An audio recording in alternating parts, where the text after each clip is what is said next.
Galerinha, oi! Aqui é o professor Eloy.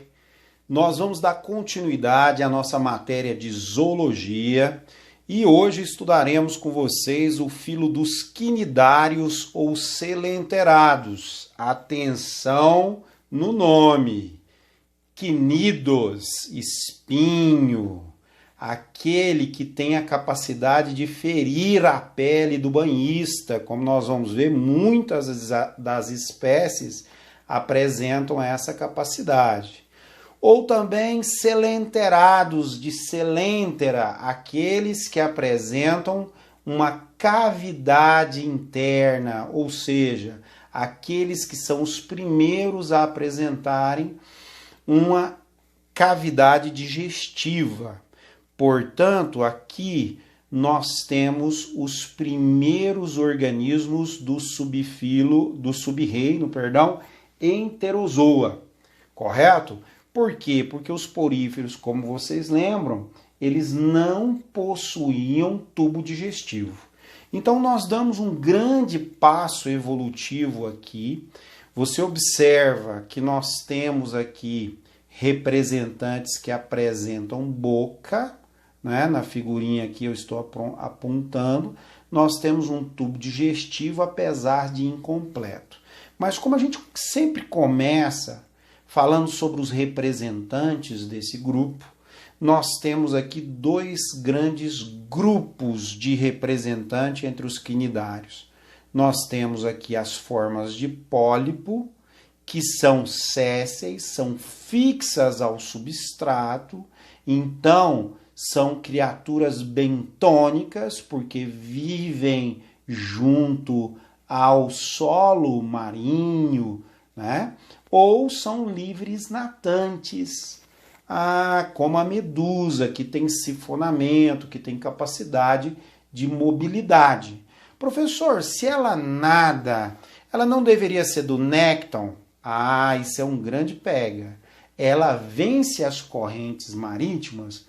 Não. Então, apesar de ser móvel, apesar de ter autopropulsão, ela é planctônica, porque não vence essas correntes. Muito bem. Quem são as principais classes desses quinidários? Nós temos a classe hidrozoa, onde nós temos a hidra, a obélia, a fisália pelágica, que é a caravela portuguesa, responsável por acidentes, né? A classe sifozoa, que são aquelas dotadas de sifonamento, de projeção, de propulsão por água, né? As águas vivas, bastante conhecidas. Os cubozoas, esse aqui é o que mais nós temos acidentes com banhistas. E nós temos os antozoários, né? Que é a classe antozoa, representada aqui pela anêmona do mar. Quem assistiu o Nemo, né, deve se lembrar. Onde você mora, Nemo?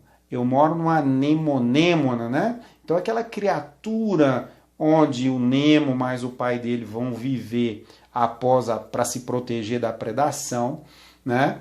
É uma anêmona. Anêmonas são construtoras de corais, né? Que nós vamos falar na sequência aqui. Muito bem, né? Passando aqui, nós vamos para o nosso segundo momento, né? Temos aqui no número 2 as características gerais. Tópico número 2, características gerais. Muito bem.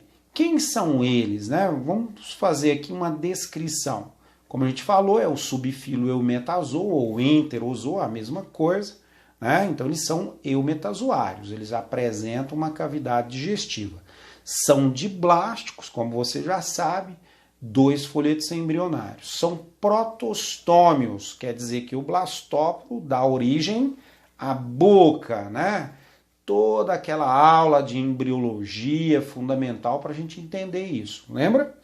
Simetria radial, ou seja, ele pode ser partido, a maioria das espécies, em pedaços simétricos, como se fosse assim uma pizza.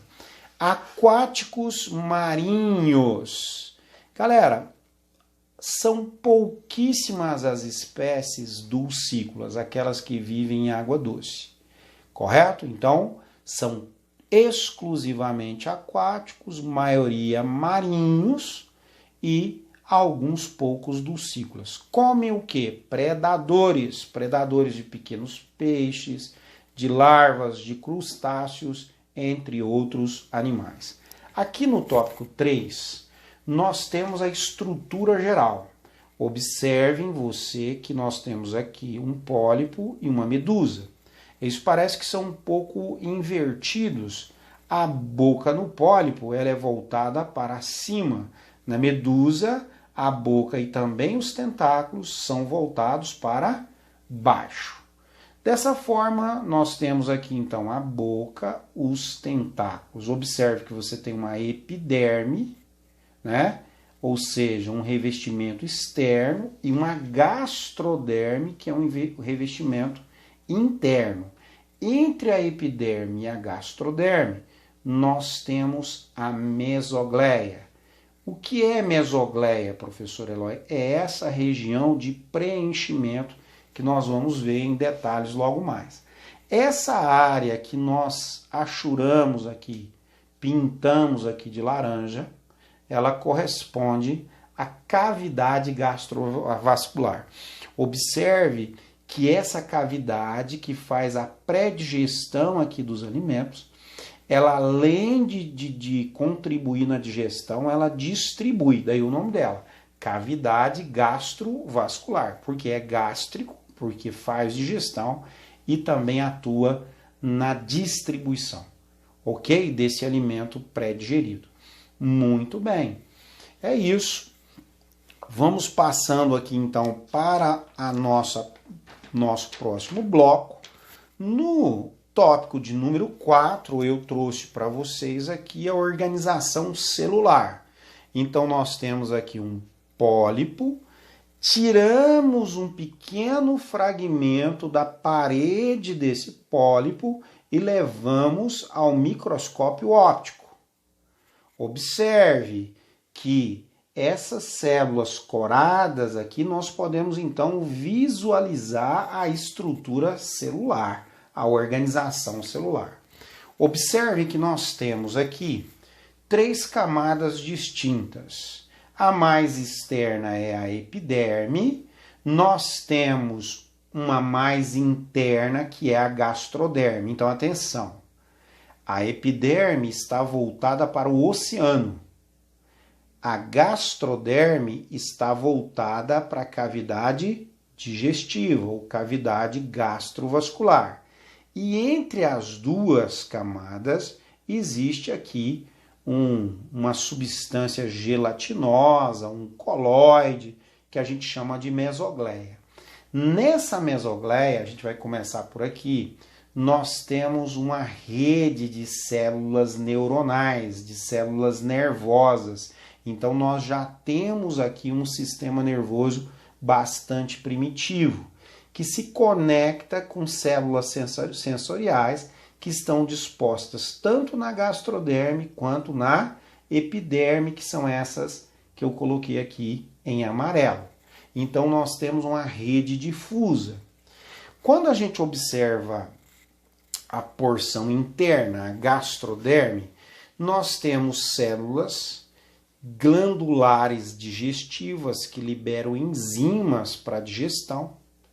Nós temos células chamadas de mioepiteliais digestórias, que são essas células que revestem, mas também são capazes de fazer digestão intracelular. Correto? Bom, eu tenho uma célula aqui que, como as células sensoriais, que estão aqui em rosa, que elas estão nas duas camadas celulares, vamos dizer assim. Essa célula é chamada de célula intersticial, de interstício, estão entre uma célula e outra. Muita atenção com essa célula, porque essa célula ela é a célula totipotente. Lembrando o que é célula totipotente? aquela que é capaz